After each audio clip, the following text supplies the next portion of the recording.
Boa noite, meu amigo. Boa noite, Lebo. Prazer em falar Rapaz, com... você está fazendo suspense, é? Rapaz, é o seguinte, você não vai acreditar. Às 19h20 da noite, eu tô a 600 quilômetros de Salvador, né? Tô no interior da minha esposa. E faltou luz na cidade inteira. E não tive como me comunicar com você, né? Porque até as torres de energia aqui, elas apagaram, né? Fui até o telefone fixo, liguei umas duas ou três vezes aí para você. Eu Só que vi eu acho que tocando você aqui bloqueou. Macaúbas na hora da live, não é possível. Meu amigo, muito obrigado por ter aceito o nosso convite, tá? É uma honra. Se você puder, somente abaixe um pouquinho a sua câmera para seu rosto aparecer um pouco melhor. Essa beleza. Isso. Mais um pouquinho, Orandi. Não, o inverso. Aí. Peraí. Tá bom, hein? Macaúbas, terra boa, o pessoal está dizendo aqui, viu? É, muita mulher bonita. Inclusive, sua esposa deve ser de lá, né? É, exatamente, eu tô Ah, aqui então... na residência dela. Meu amigo, vamos lá. Vamos lá para a gente ganhar tempo, porque é o tempo hoje. Vou começar lhe apresentando, ok? Ok. Pronto.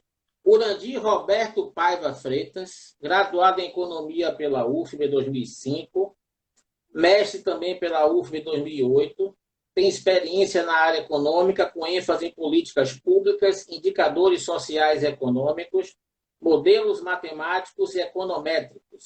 Atualmente é coordenador de estatística da SEI, Superintendência de Estudos Econômicos e Sociais da Bahia. Também é professor dos cursos de Economia, Administração e Contabilidade da Unifax. Possui mais de 12 anos de experiência no serviço público e também no ramo universitário. Possui mais de 30 artigos publicados na área de economia em revistas nacionais e internacionais e é parecerista de revistas especializadas em economia e políticas públicas. E tão importante quanto tudo isso aí, tá? Nosso amigo Urandir Paiva é casado com a dona Noemi e pai de Miguel. Miguel já fez 2 anos, Urandir? 2 anos e 7 meses. Rapaz, o tempo voa, o tempo passa muito rápido. Meu amigo, muito obrigado por ter aceito o nosso convite. Tá? Você é um cara muito competente, um cara sério, um estudioso realmente do tema que a gente vai abordar aqui hoje. E eu tenho certeza que vai ser uma live fantástica. O professor Moisés também, da Unifax, entrando aí agora. Audiência qualificada, viu, Uranda? Boa noite a todos e a todas. A Leiboreiro, amigo de longa data. Estou vendo alguns colegas aqui, professores, né, e alunos também do curso de Economia da Unifax. É um prazer hoje estar aqui com o Leibo. Aquela conversa que a gente fazia lá no banco da universidade, nós vamos fazer hoje virtual, né? Para mim, Fantástico. para mim esse momento ele é muito interessante porque são dois debates que está ocorrendo hoje na mídia. É só economia e saúde, né? Quando você não está discutindo economia, você está discutindo saúde. Então, levar, trazer esse debate para um ambiente como esse, para mim, é muito interessante, é muito prazeroso, né? Sobretudo quando eu estou na presença do meu amigo Leiboreiro e na presença de alguns amigos que eu estou vendo aí assistindo a transmissão. Valeu, Urandir. Então vamos começar logo essa conversa aqui, porque o tema é bastante palpitante e importante. O Urandir tem uma competência técnica bem avantajada, e a vantagem de Urandir para uma live como essa é que ele tem uma linguagem que se adequa a qualquer público. Urandir? Porque nosso público aqui ele é bem heterogêneo. A gente tem alunos de economia, a gente tem empresários, a gente tem profissionais liberais. Então, eu tenho certeza que você vai utilizar aqui alguns termos e nomenclaturas que se façam entender por todo mundo. E a audiência está crescendo, tá? Mas, Urandir, sem perder tempo, ok? Como é que você vê hoje a retomada da economia brasileira e mundial?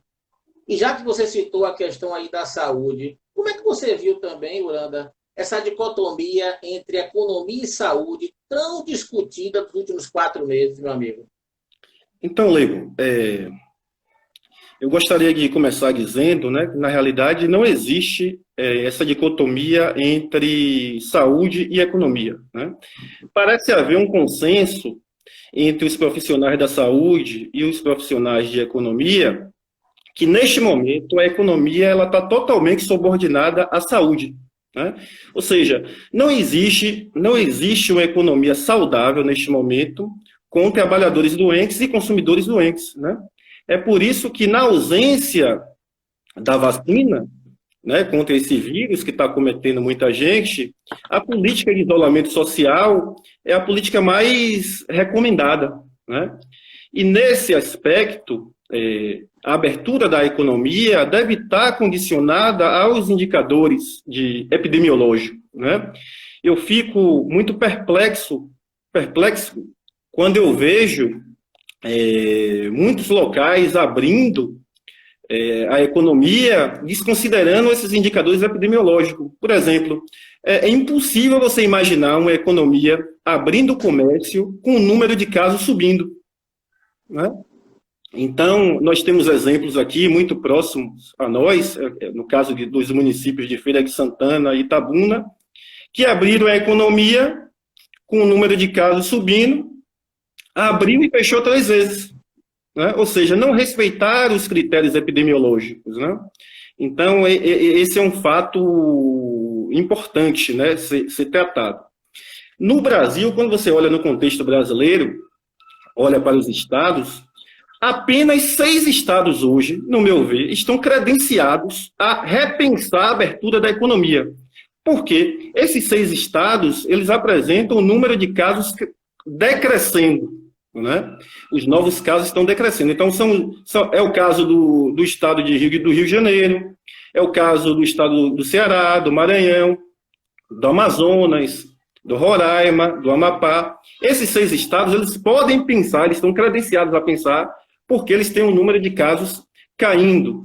Se você vai e olha para os estados que compõem a região sul e a região centro-oeste, essas 2 regiões não podem nem pensar em abrir a economia. Pelo contrário, eles têm que intensificar as medidas epidemiológicas e de controle social, né? Por quê? Porque, como eles começaram tardiamente a apresentar os casos, nesse momento, eles estão com um número de casos acelerados, né? Então, se você abre a economia no momento em que os casos eles estão subindo, você vai abrir e vai fechar. É isso que está mostrando a história, né? Se você olha para o Brasil e quando você olha para o restante do mundo, todo mundo que abre a economia com o número de casos subindo, eles retornam, eles fecham. Urandir, eu sabia que esse tema ia gerar polêmica, viu? Nosso grande amigo em comum, Gustavo Casseb Pessotti, que você conhece muito bem, já está perguntando aqui, será que os empresários concordam com sua opinião de continuar com o comércio fechado? Basicamente, essa dicotomia que o Leibo perguntou, né, entre saúde e economia, é uma dicotomia que ela é gerada pelos empresários, né? Porque os empresários, com a política de isolamento social, é quem mais perde, né? Mas é como eu coloquei, não existe economia saudável com trabalhadores e consumidores doentes. Os empresários têm um anseio de abrir, porque os negócios deles, né, estão sofrendo muito impacto. Por outro lado, não podemos ser irresponsáveis em arriscar a vida das pessoas, né? Então, você é um economista técnico, trabalha com dados estatísticos, e, na sua opinião, né, essas etapas todas, toda essa preocupação em criar uma harmonia aí é importante, até para que quando voltarmos de uma forma mais efetiva. É isso, Urandir? Isso, Lebo, tem um estudo interessante onde um economista americano, ele estuda a pandemia da gripe espanhola. E nesse estudo ele demonstra, né, é um estudo feito para a economia americana, ele demonstra que em 1918 as localidades, os condados americanos que adotaram as medidas de isolamento social logo no início, foram aquelas localidades que retornaram, digamos assim, primeiramente, né, a economia, né, o funcionamento, ele retornou mais rápido. Então, está comprovado que as medidas de isolamento social, ela é muito importante para a saúde, mas também é importante para a economia. Interessante, Orlando. Um ponto de vista bem interessante, até mesmo vindo de um economista. Vamos lá, vamos tocar o barco. O pessoal está perguntando aqui, mas pega uma pergunta minha, intercalar com uma pergunta minha com a pergunta de nossa audiência. Na sua opinião, Uranda, como é que você vê o liberalismo econômico mediante a pandemia? Será que ele está fracassando? Será que ele é frágil? Como é que você vê esse contexto? Essa pergunta, Ligo, ela é muito interessante, né? E para responder ela, é preciso retroagir um pouco no tempo, né? Entender quais são as raízes do liberalismo econômico, né? O liberalismo econômico, ele é um sistema político e econômico que ele nasce nos meados do século XVIII, né? Tem como o seu principal expoente um economista muito conhecido chamado Adam Smith, que escreveu um livro famoso, né, que é livro de bolso dos economistas, chamado As Riquezas das Nações, né? Isso aí ele escreve em 1776. E nesse livro ele preconiza algumas premissas do liberalismo, né? Então, a premissa de que os indivíduos têm que ser livres, né? A premissa é que o Estado não deve intervir na economia, a premissa da propriedade privada dos meios de produção, a premissa da livre concorrência. Então, essas premissas estão lá no livro de Adam Smith, bem colocado no livro Riqueza das Nações. E o liberalismo, ele passou 250 anos acumulando riqueza, né? Adotando essas premissas.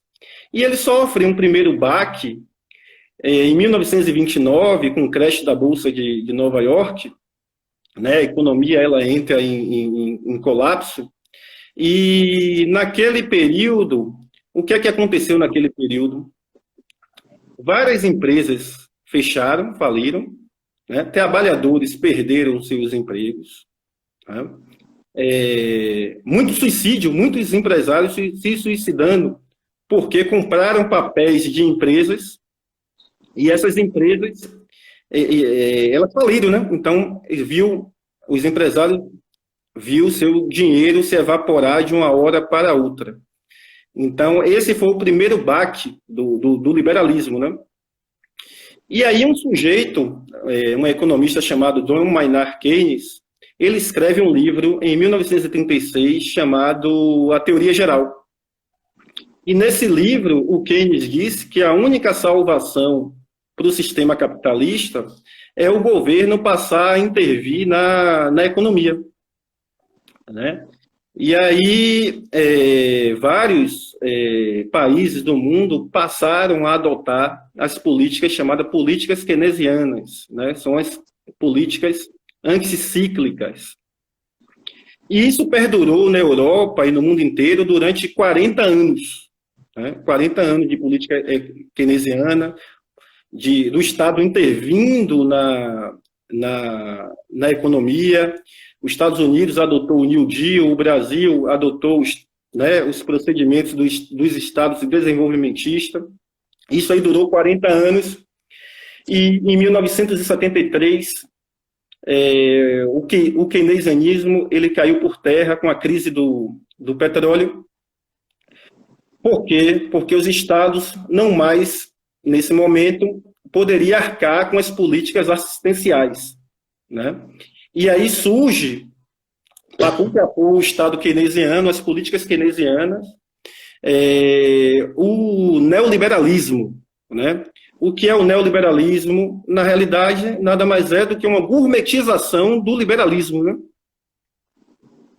A lógica é quase a mesma. O que é que modifica do neoliberalismo para o liberalismo? é que antes, né, com Adam Smith, a lógica do liberalismo econômico era uma lógica produtiva. No liberalismo, você tem uma ótica financista, uma ótica financeira, né? E aí, o que é que acontece na década de 80, né, para cá? Você tem uma subordinação do capital produtivo ao capital financeiro, né?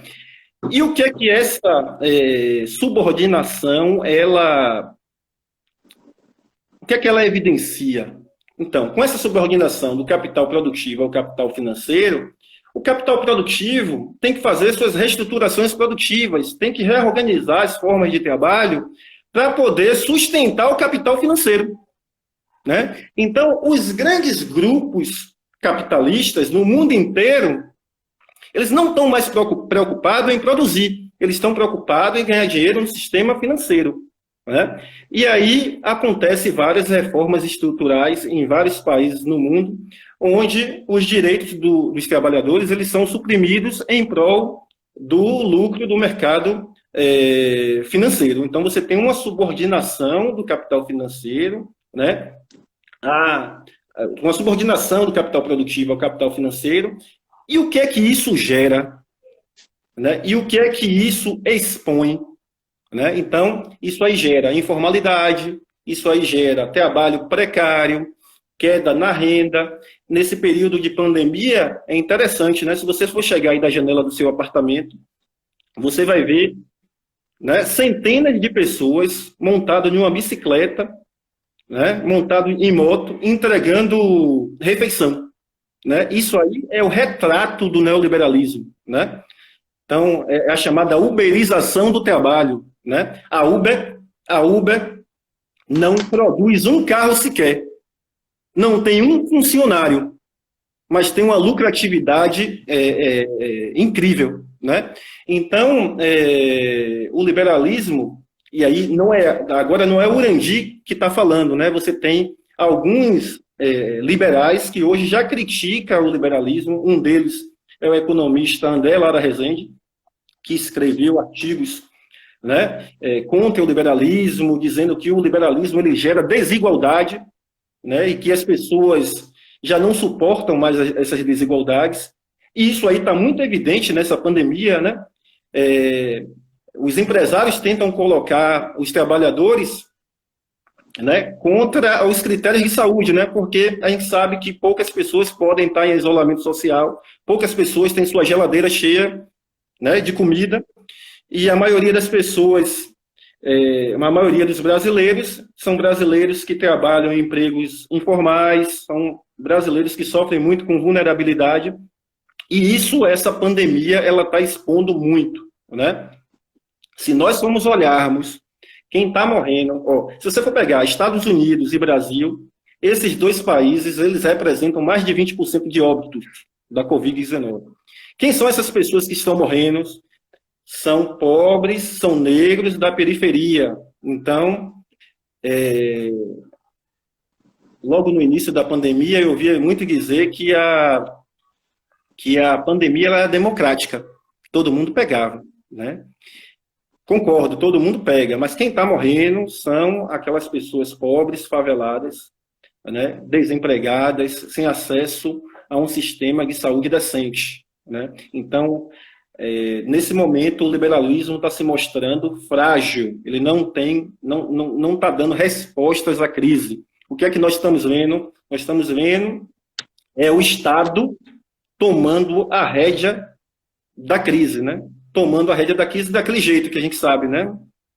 De forma um pouco disfuncional. Poxa, Urandir, você começa a falar aí, a dar essa aula sobre economia e remete a muitas questões que o cidadão vem passando hoje, né? Eu costumo dizer, Urandir, que a tempestade é uma só, mas os barcos são diferentes. As pessoas estão em barcos diferentes passando pela mesma tempestade, né? Uranda, e como é que fica o Brasil nessa situação desse liberalismo? Isso vai se acentuar no mundo? Como é que você vê isso daqui para frente, pós-pandemia? Vamos criar um cenário aqui. Eu sei que economista tem que criar cenários para traçar algumas variáveis e apresentar algumas algumas soluções. Deixa Vamos eu... supor, só no campo da suposição, que até janeiro de 2021 a vacina aconteça, mais de uma, eu imagino que algumas vão acontecer quase que simultaneamente, e que daqui a, no máximo, um ano esteja todo mundo imunizado. Vamos criar essa situação aqui. Como é que vai ser a economia depois disso, no tocante, principalmente a questão brasileira, Urandir? Então, Leibo, eu acho que para responder essa questão, temos que remeter um pouco aos anos de 2015 e 2016. É bom lembrar que o Brasil vem apresentando taxas de decrescimento desde 2015, né? Em 2015, o Brasil decresceu 3,6%, 2016, o Brasil decresceu 3,4%, e em 2017, 18 e 19, o Brasil ele não recuperou nem a metade do que ele perdeu nesses 2 anos, porque em 16, 17, 18 e 19, o Brasil ele cresceu 1%. Então, ela não recuperou nem a metade do que ele tinha perdido em 2015 e 2016. Né? Então, o Brasil, antes da pandemia, ele estava passando por um processo de recuperação bem lenta. Né? E com a pandemia, os indicadores econômicos e sociais eles se arrefeceram. Né? Então, olhando para a conjuntura brasileira, os 2 piores meses, né, para o Brasil aí foram os meses de março e abril. Né? O comércio caiu bastante, a indústria caiu bastante, né? E o emprego também, né? Ele foi colocado em xeque. Se não fosse as políticas de auxílio emergencial, a gente teria uma massa maior de desempregados. E logo no início da pandemia começou-se a se fazer projeções, né? Os economistas eles sobrevivem de projeções, né? E eu ouvi projeções da economia brasileira de que o Brasil decresceria de 5 pontos percentuais até 9. Né? Obviamente que no início, quando você não tem tantas informações sobre a economia, né, a possibilidade de você errar, ela é maior. Né? Então, mas hoje, eu analisando todas essas projeções feitas pelo próprio governo, feitas pelas agências e pelas consultorias, eu acho que o Brasil vai ter aí uma taxa de decrescimento em torno de 6,5%. Né? E aí, Leibo, é uma coisa importante aqui, falar aqui com o pessoal que está ouvindo, que se o Brasil ele alcançar essa taxa, já é a pior taxa de decrescimento em 120 anos. Já é a pior. Né? Nunca o Brasil decresceu mais que 5%. Nunca. Nunca na história do Brasil. Né? Nem no período de guerra foi assim. Né? E se, digamos que a gente decresça aí esses 6%, a gente já tem uma década que ela é perdida. Né? Já é uma década perdida. Já é o suficiente para a gente ter crescimento médio negativo. E aí, só para engatilhar a sua pergunta, como é que vai ser 2021, 2022, 2023, né? Você pediu para traçar um cenário. Os economistas têm muito mania de traçar os cenários utilizando letras, né? Então, a gente tem as letras V, U e W. Né? O que é que seria um V? Um V seria a economia, ela desce, ela bate lá embaixo, decresce 6, 7%, faz um stop and go e ela sobe. Né? O U, que eu acho que é mais provável, lembrando que é nesse momento, né? Nesse momento eu só posso analisar nesse ponto, né? Possivelmente, à medida que for saindo mais informações, eu posso mudar de ideia. O U, a economia vai lá no fundo do poço, demora 2, 3 anos para recuperar e ela volta a se recuperar, né? Em 2, 3 anos. O W, né? Você cai, faz um stop and go, volta de novo, mais forte, e aí tem uma segunda onda de contágio, ela retorna de novo ao ponto que ela estava e depois volta. Ou seja, é um cenário menos provável, né, a acontecer.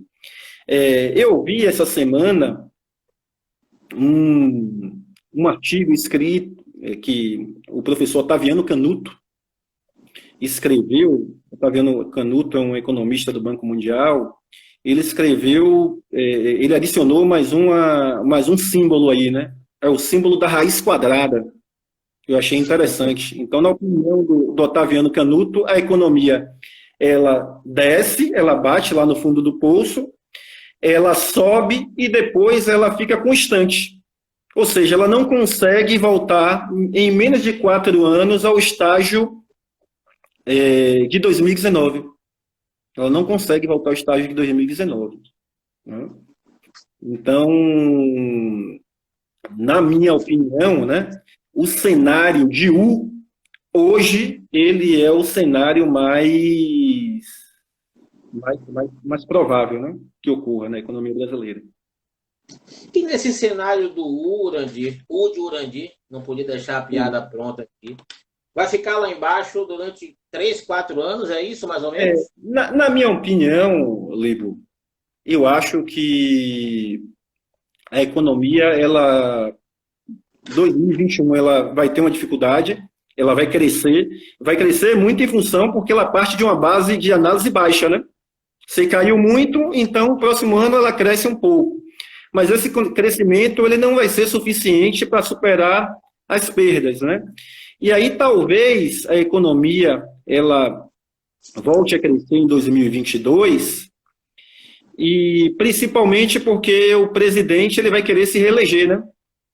E aí talvez o ministro da Economia, que eu acho que não é o Paulo Guedes, não vai ser o Paulo Guedes, eles têm que dar o chamado cavalo de pau na economia, né? Ou seja, você gastar em obras de infraestrutura, em obras assistenciais, para tentar com que a economia cresça a partir dos gastos do governo, né? Meu amigo, você já me deu alguns insights aqui. O primeiro que a doutora Fernanda Cerqueira, minha cunhada aqui, está adorando sua participação. CACEB insiste aqui, e é importante o dado que ele traz, né? De janeiro até 15 de junho, 1.300.000 empresas fecharam, né? Ou se entende o problema de uma forma mais ampla, ou vamos entrar numa crise pior do que o que aconteceu em 1929, na Grande Quebra, né? É uma posição de CACEB. E, Uranda, você já antecipou aí a saída de Paulo Guedes. Segure aí que daqui a pouco você comenta sobre isso daí.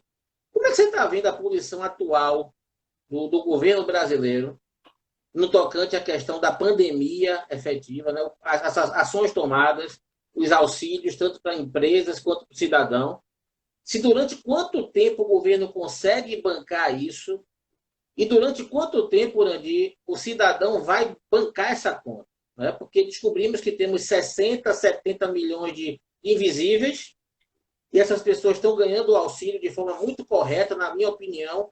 Mas como é que fica isso? Como é que você vê a posição do governo em tudo que está acontecendo? E o que é que isso vai deixar de passivo para a gente aí durante os próximos 5, 10 anos? Então, Lebo, na minha avaliação, não só na minha, e na avaliação de vários economistas, o Brasil, quando você compara o pacote de ajuda, tanto ao trabalhador quanto à empresa, o pacote do Brasil é em torno de 200 bilhões de reais, né? O pacote dos Estados Unidos é algo em torno de 2 trilhões de dólares, né? Só estou citando os dois países para a gente ver, os dois países que estão mais acometidos pela Covid, e como é que eles estão tratando isso, né? Então, na minha opinião, é um pacote tímido, né? Apesar de que, concordo muito com você, essa medida do auxílio emergencial, ela é uma medida crucial, né? Sobretudo porque ela coloca o dinheiro na mão daquelas pessoas que não têm renda. Adicionalmente a isso, outra política que eu acho importante que o governo fez foi a adoção da medida provisória 936. A medida provisória 936 é aquela medida provisória que interrompe os contratos de trabalho e reduz a jornada, né, por 120 dias. Essas medidas, elas são boas, né? Porém, existe ainda uma incerteza por quanto tempo essas medidas elas perdurarão, né? Porque a gente sabe que a pandemia ela vai acabar, mas a crise econômica ela vai permanecer por muito tempo, né? E aí você precisa desse auxílio do governo para tentar conter essa crise, né? Não tenho dúvida que na saída dessa pandemia nós vamos ter uma massa de desempregados, um aumento da informalidade, muita gente vai entrar na linha de pobreza, e aí a história nos mostra que o governo ele tem que agir, né? Não é a iniciativa privada que vai, digamos assim, restaurar a economia. Então, a participação do governo ela é importante, e aí é por isso que eu mencionei que se Bolsonaro quiser ser eleito em 2022, ele tem que mudar a política econômica dele, né? Porque a política econômica hoje do governo é uma política econômica de austeridade fiscal, né? E essa política de austeridade fiscal, ela não combina com crise, né? Se você faz política de austeridade fiscal em momentos de crise, você vai aprofundar ainda mais essa crise, né? Só para você ter uma ideia, Leiboreiro, até aqui, 18 milhões de brasileiros, né, se afastaram do trabalho ou perderam o emprego. 30 milhões de brasileiros tiveram seus rendimentos afetados, né, de alguma forma. Então, é uma situação calamitosa, né? Eu ouvi um depoimento de um professor, o Eduardo Genetti. Ele falava assim: não estamos vivendo recessão, não estamos vivendo depressão, nós estamos vivendo colapso. Então, é uma situação de colapso. Do ponto de vista das empresas, né, também achei o governo entrou aí com o Pronamp, né, que é o auxílio de socorro às empresas. Eu achei que também foi uma medida tímida, né? Caceb deu um dado aí de quase 1 milhão de empresas que fecharam até agora. E por que elas fecharam? Elas fecharam porque elas não conseguiram ter acesso a essa linha de crédito, né? Que é uma coisa importante, porque para você salvar empregos, né, você acaba tendo que também salvar primeiro as empresas, né? E, sobretudo, desse dado que a Caceb deu aí, não tenho dúvida que 95% dessas empresas são micro e pequenas empresas. E são as empresas que, de fato, empregam no Brasil. Então, o governo deveria ter uma atuação mais contundente nessa pandemia, né? Liberando uma quantidade de crédito maior para tentar salvar a vida dessas empresas, né? A gente está falando aqui de salvar CPF, mas também salvar CNPJ é uma coisa importante, né? Lógico, né? Que a gente primeiro tem que cuidar dos CPFs, né? Depois a gente cuida do CNPJ. Mas se você puder fazer isso paralelamente, é uma medida importante. Uranda, já que no momento de crise a estratégia de austeridade fiscal não é o melhor modelo para se implantar pelo governo, qual seria o modelo ideal para esse momento? Você, ministro da Economia e da Fazenda. Eu acho, Leibo, que não tem jeito. Eu acho que a experiência mundial está mostrando aí que as economias dos países têm que abrir o cofre, né? Tem que gastar. E aí você me pergunta, Urandi, tem que gastar e depois quem é que vai pagar a conta? Aí somos nós, né? Não tem jeito, né? A gente vai ter que ratear essa conta no futuro. mas emergencialmente nós temos que fazer esse sacrifício, né? O governo ele tem que fazer esse sacrifício, ele tem que gastar, porque não tem outra alternativa. E o governo tem mais fôlego, na sua opinião? O governo tem essa base, essa estrutura para gastar mais ainda? Lebo, do ponto de vista macroeconômico, o governo, macroeconômicos do governo, quando comparado com os países emergentes, eles não são ruins, né? Então, o governo tem aí um déficit em conta corrente muito menor do que os países emergentes. Nós não temos obrigações em moedas estrangeiras, nós temos reservas cambiais e nossas exportações elas estão resilientes à crise, ao Covid, né? Então, eu acho que, na minha opinião, não tem nenhum país do mundo que vai sair ileso, né? Todos vão ampliar seu déficit, né? Eu acho que agora é a hora do governo abrir o cofre e gastar. E aí, lá na frente, a gente faz política de tentar amenizar esse déficit. Por que você comentou, Uranda, que no futuro próximo, caso o Bolsonaro queira se reeleger, o ministro da Fazenda não será mais Paulo Guedes? Por que você diz isso? Porque Paulo Guedes, Lego, ele é de uma linhagem de economista formado em Chicago, né, uma universidade ultraliberal e conservadora, e ele está com a cabeça na década de 60, né, onde para você restabelecer a economia, você primeiro teria que sanear as contas públicas, né? Essa posição ela é muito verdadeira quando você tem uma economia no estado de equilíbrio, né? Eu sempre brinco com meus alunos, né, que os manuais de economia eles não trazem, eles só trazem respostas quando a economia está em equilíbrio. E quando a economia está em desequilíbrio, os alunos e alguns economistas têm dificuldade de aceitar que a teoria econômica convencional ela não funciona. E Paulo Guedes é um desses economistas que tem essa dificuldade, né? Ele não vai sair do script dele. Qual é o script do Paulo Guedes?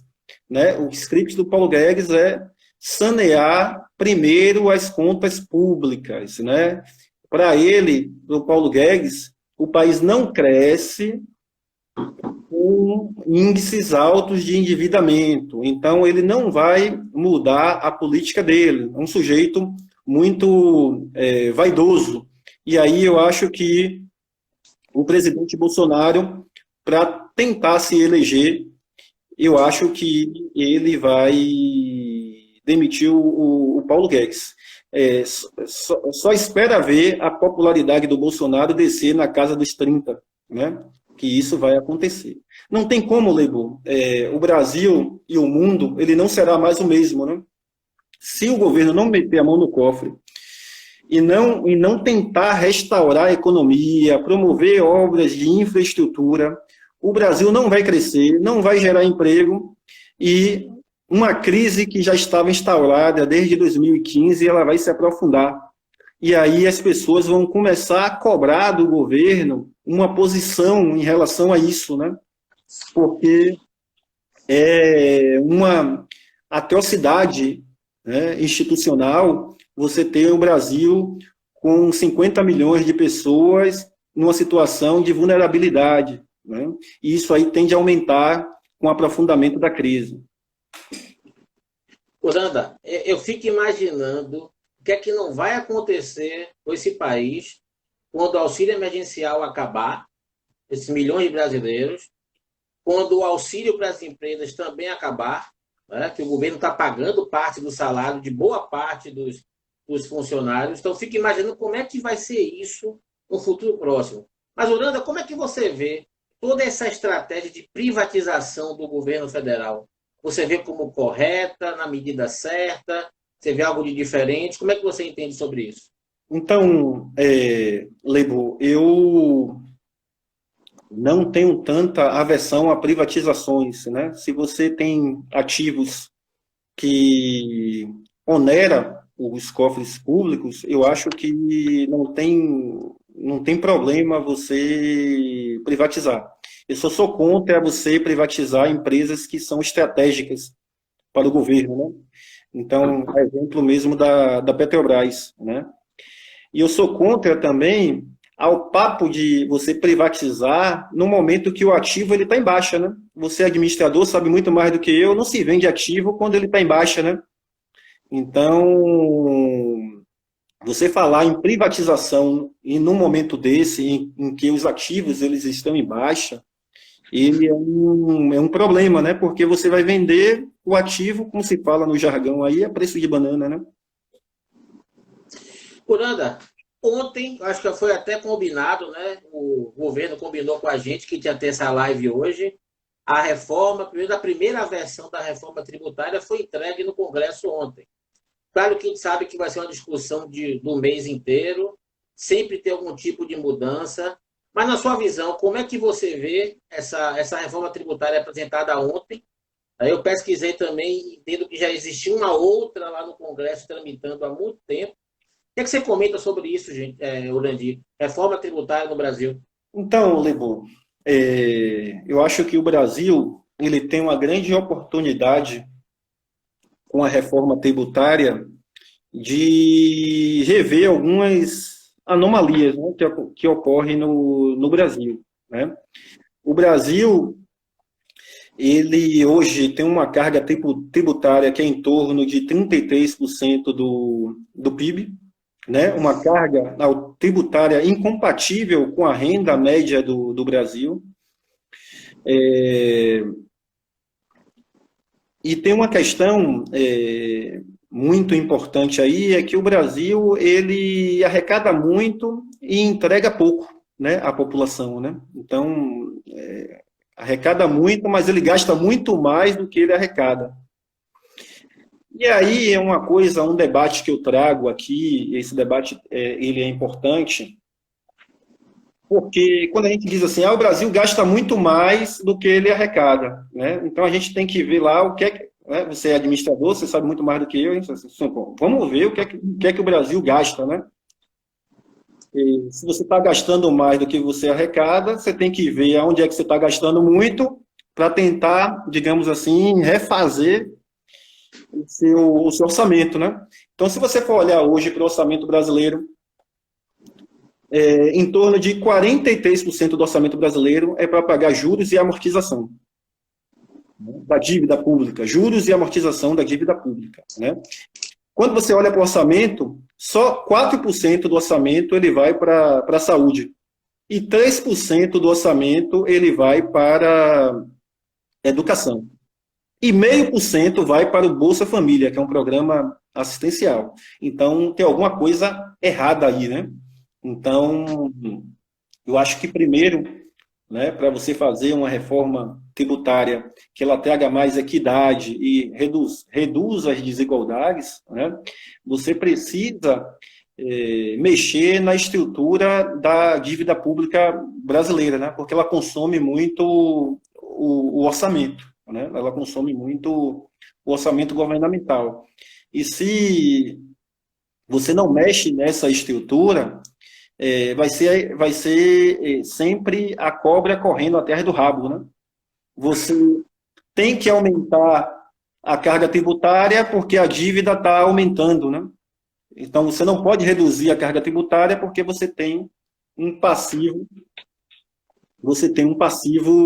muito grande. Então, o Brasil, nesse momento, ele tem uma bela de uma oportunidade de fazer uma reforma tributária mais justa, né, para o Brasil, né?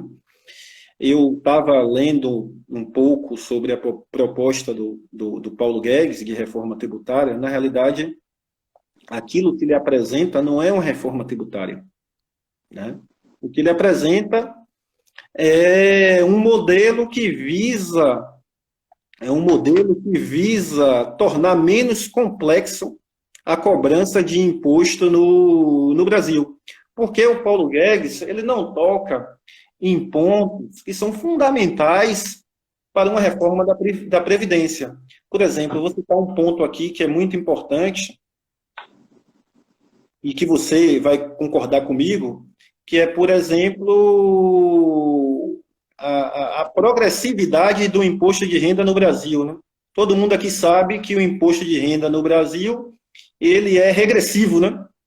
Ou seja, quem ganha menos acaba pagando mais. Então, você pega uma pessoa que ganha R$ 6.000, né, ele paga uma alíquota de 27,5%. E uma pessoa que ganha R$ 100.000, ele paga também uma mesma alíquota. Então, uma reforma da Previdência que se preze tem que corrigir essas distorções, né? Uma outra coisa também que é fundamental e que o Paulo Guedes ele não aborda na reforma nessa reforma tributária, na reforma tributária, é a questão da reversão do viés de cobrança de imposto no Brasil. O Brasil é um dos poucos países no mundo que tributa muito mais o consumo do que a renda, né? Por que é importante reverter essa lógica? Porque quando você tributa o consumo, você está penalizando muito mais o pobre do que o rico. Só para você ter uma noção, Libo, 1 quilo de açúcar, ele deve estar custando aí uns R$ 4 a R$ 5, né? 50% disso é imposto, né? 50% disso é imposto. Então, uma reforma tributária que se preze, eu não conheço nenhum país desenvolvido no mundo, não conheço, que tribute mais o consumo à renda. Não conheço, né? Uma outra questão que o mundo desenvolvido já pratica muito e o Brasil não incluiu nessa reforma tributária é a questão da tributação das grandes fortunas, né? Esse é um ponto importante, porque os países como Inglaterra, Espanha, França, eles tributam as grandes fortunas, né?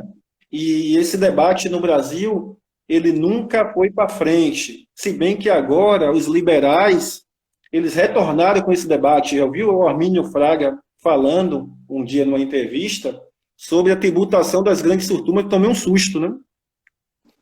Então, esse é um assunto urgente, né? E, sobretudo, esse tema, essa temática da tributação das grandes fortunas, ele tem muito um apelo da classe média, né? Eu sempre brinco na sala de aula que a classe média se borra de medo quando tem o debate de tributar as grandes fortunas. Ele acha que tributar a grande fortuna é tributar 20, 30 mil reais, né? Não é isso, pessoal. Tributar grandes fortunas não é tributar quem ganha 20, 30 mil reais, né? É tributar aquelas pessoas que realmente têm um ganho muito avantajado em relação às outras, né? Um dado aqui, Lego, importante, sobre essa questão da desigualdade. No Brasil, você tem um grupo de 1% da população que abocanha 50% do que é produzido, enquanto os outros 50% do que é produzido, os outros 99% fica, né?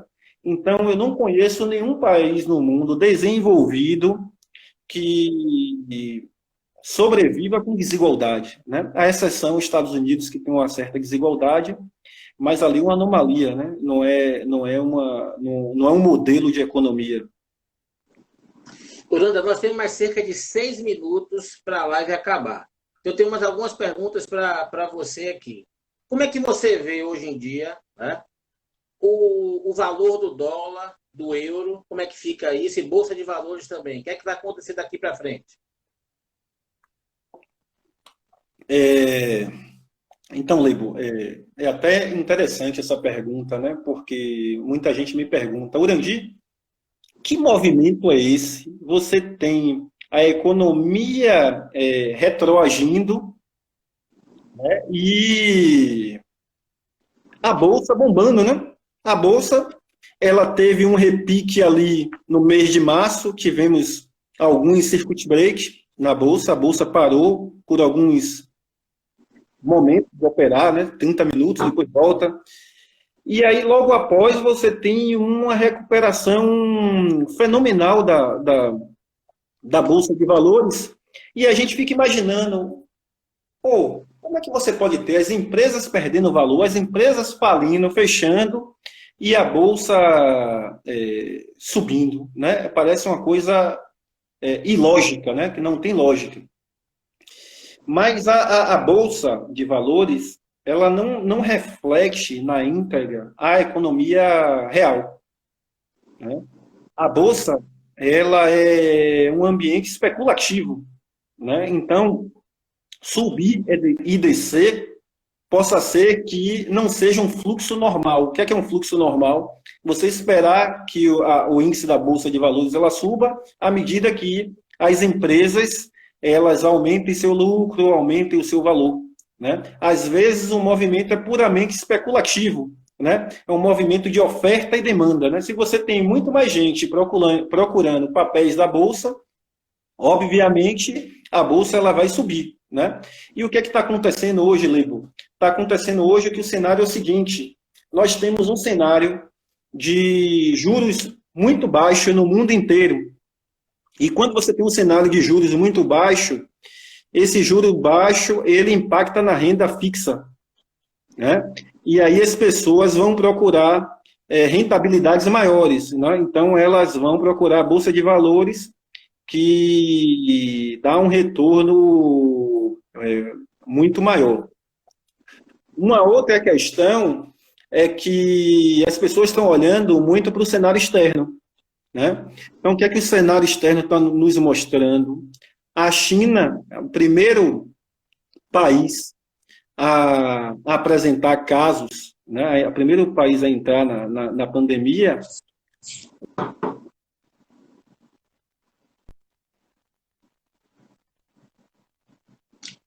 Travou um pouquinho, Urandir?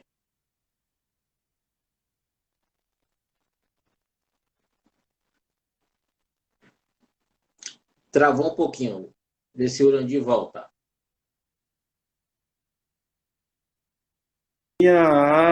A subir, né? Então, eu listo aí esses três grandes, né?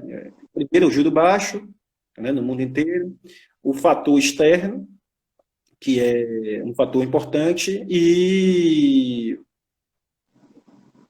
juro baixo, fator externo e branco agora. Não tem problema. Deixa eu ver, só por uma questão de tempo, eu tenho que lhe fazer essa pergunta. Pergunta de aluno de primeiro semestre de economia. Vamos lá. Urandir, façamos de conta que Leboreiro ganhou com você na Mega Sena, bilhete premiado, jogamos juntos, tá? 20 milhões, 10 milhões de cada. Acabou de bater em sua conta. O que é que você faria com seus 10 milhões de reais?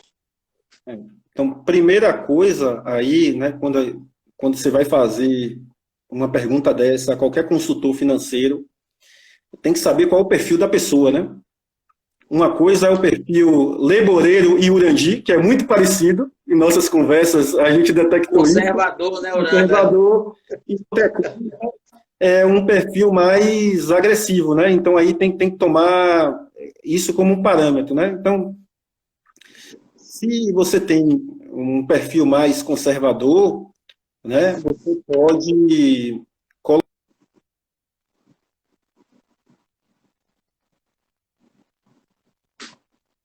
Travou um pouquinho, Uranda.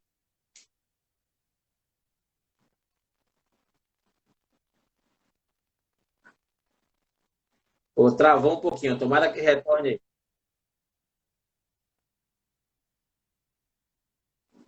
Um dinheiro como esse, 10 milhões de reais, que é uma quantia considerável, você sabe que no curto prazo você não vai utilizar boa parte desse dinheiro, né? Então, se você no curto prazo não vai utilizar boa parte desse dinheiro, você pode arriscar um percentual desse na bolsa, até mesmo para poder tentar, digamos assim, maiores rentabilidades, né? Quando a gente vai fazer uma decisão de investir, a gente toma alguns parâmetros, né? Então, por exemplo, se a pessoa é conservadora ou não, a idade da pessoa, né? Então, quando nós somos jovens, a gente tem mais tempo para correr risco, né? Quando você passa, já chega a uma idade, a gente já começa a ser um pouco avesso ao risco, né? Então, a gente tende a tomar decisões mais parcimoniosas, né? Uranda, nós temos mais 25 segundos. Queria que você deixasse uma mensagem final aí, 20 segundos. Então, pessoal, eu acho que estamos vivendo esse período de pandemia, né? Muita aflição, a gente não sabe o que é que vai acontecer, mas vamos